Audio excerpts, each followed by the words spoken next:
This is NTUC at 10:50 p.m. 20 March. Various baskets of vegetables are still left. By the end of the day, if these items are not sold, they will be thrown away. Food wastage is one of the biggest contributions to waste streams in Singapore, amounting up to 20% of the nation's food waste over the last 10 years.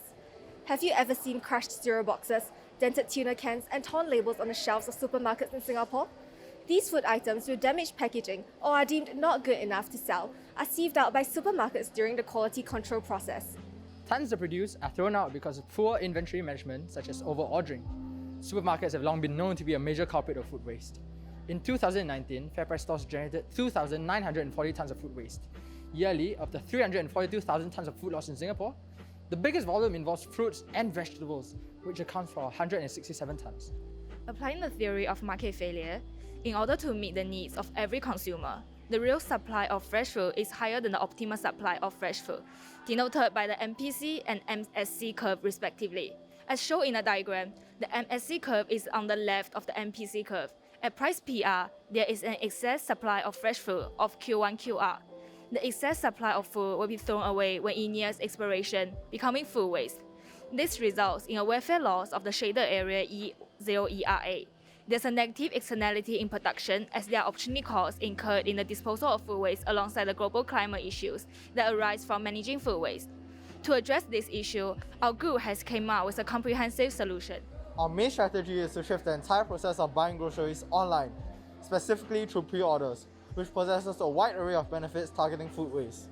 Firstly, this enables retailers to forecast the volume of products they need, which will inevitably lead to reduced food excess and wastage. Secondly, through the online platform, consumers are also able to specify the exact amount of perishable food, such as meat and vegetables, that they would like to order. This helps to reduce the situation of excess buying by consumers when they actually only require a smaller portion. In a research conducted in 2020, researchers found out that when consumers buy groceries online, they tend to shop more frequently but in smaller quantities. Other benefits also include less impulsive purchases and less duplicate purchases of items. Since consumers can order from home, they can easily check on the item stocks at home to determine whether certain food items are needed. In addition, COVID-19 has quickened the shift, as consumers are more likely to order groceries online due to precautionary measures in response to the pandemic. Hence, this solution is most apt in the current time, as retailers can take advantage of the shift, easing the process. To support our solution, we'll take a look at a real-life example, China's Jingzong online platform JD.com. In total, nearly 15,000 tons of fresh food, 18,900 tons of rice and grain, 5.9 million liters of cooking oil, 1.8 million bottles of disinfectant solution, and 3 million bottles of liquid soap have been sold on JD.com. Sales of pork, mutton, and eggs on JD.com exceeded 50% year-on-year growth. When COVID-19 broke out in China, vegetables had the highest growth on JD.com, increasing by nearly 550% compared with the same period last year.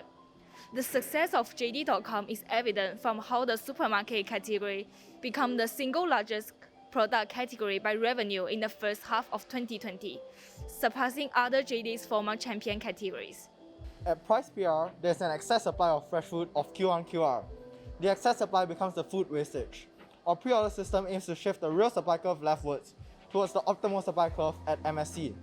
Using the online pre-order system, supply curve is determined by the pre-order amounts plus a small portion of supply in physical shops. With better provision of information, supermarkets are able to have a better estimation of the real quantity of fresh food supplied, QO. Hence, the real supply curve shifts leftwards, closer to the optimal supply curve, which reduces the amount of food wastage produced. This reduces the oversupply of fresh food and eliminates the welfare loss in the market, solving the issue of market failure.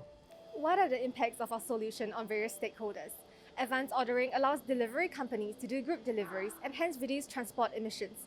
In addition, retailers can cut costs as they employ less workers manning the physical stores. In the long run, as demand shifts towards online shopping, retailers are able to reduce rental costs as they require less physical stores since demand has fallen. However, it may be difficult to achieve the shift to online grocery shopping, as some consumers prefer to shop physically at grocery stores, where they are able to pick and choose the fresh vegetables and meats they want.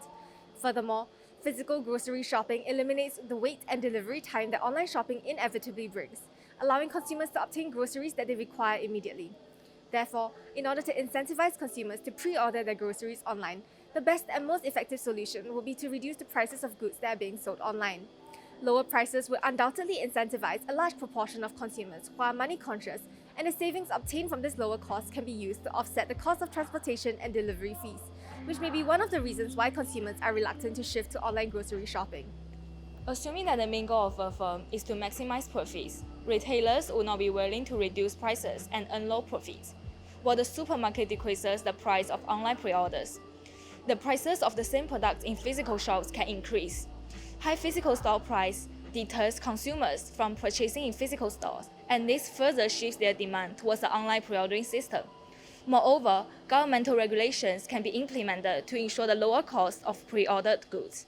By leaning to online pre-ordering, supermarkets can simplify the chain of distribution by reducing the number of intermediaries.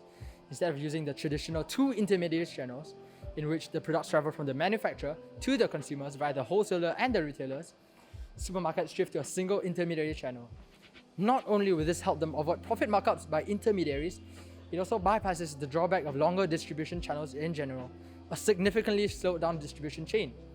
This is particularly important for perishable food items, as the food will be more fresh and have a higher quality upon reaching customers. Furthermore, supermarkets will also enjoy the benefits of business to consumer B2C e-commerce, as they're able to reach a wider base of audience for a small proportion of traditional promotional budgets.